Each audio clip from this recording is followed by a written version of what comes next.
wax cadaalad loo qaybsado ma arkin wixii hay'adda keento iyo wixii oo Soomaali meelahaas laga soo dhiibo qabiil lagu bixiyaa maalintii dhan saasaf uu jirtid saa wax la u sugaysid qabiil heblo wala si qabiil heblo ay dhashteen qabiil ay ka dhashteen saas way waxa la saas loo siiyay marka wax cadaalad loo bixiyaa ma leh dawladda Soomaaliyeed waxaan ka rabnaa haday wax cadaalad bixiyeen wax niyayno keenin mas'uul isku doobniyo midnimo yar rabasinan magaca Soomaaliyeed naftiisa macaan hura wadin daba sharaxan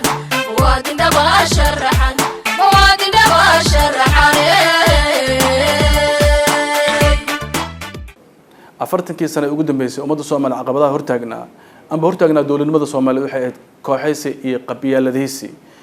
ummadda Soomaaliya qabiil bay ka kooban tahay qabiilkan la isku aqoonsado baa loogu talagalay laakiin qabiilkiiba waxa noqday aalad loo isticmaalo dawladnimada koox yar ay ka faa'iideystaan ama koox yar u arkaan qaranimada Soomaaliya inay hanti ayaga ay leeyihiin ay noqotay sidaas daraadeed ayaa waxa bilaabatay in dawladnimadii dadku rajalahan ku dhacday ay baabado sanadkii 2012 bishii September markii dawladkii laga baxay ku meel gaarnimada ee dawlad rasmi la galay shacabka Soomaaliya waxa u muuqata rajo waxa u muuqata dareen cusub waxa u muuqata waji cusub uga baxayaan nasiib darro waxa dhacday in dib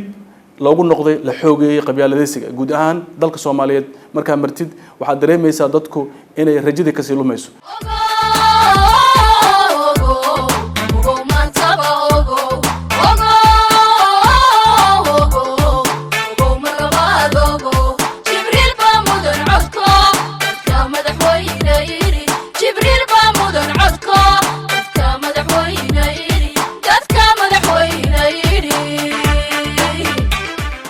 waxaan ballan qaadaynaa 4 sano ay soo socotaa in koox yar oo dana qaas leh wadanka intay qabsatay ay ku tagrifulin ee ummadda Soomaaliya guud ahaantiis ay qayb ka noqdaan abuurtaan dawlad ayaga ay leeyihiin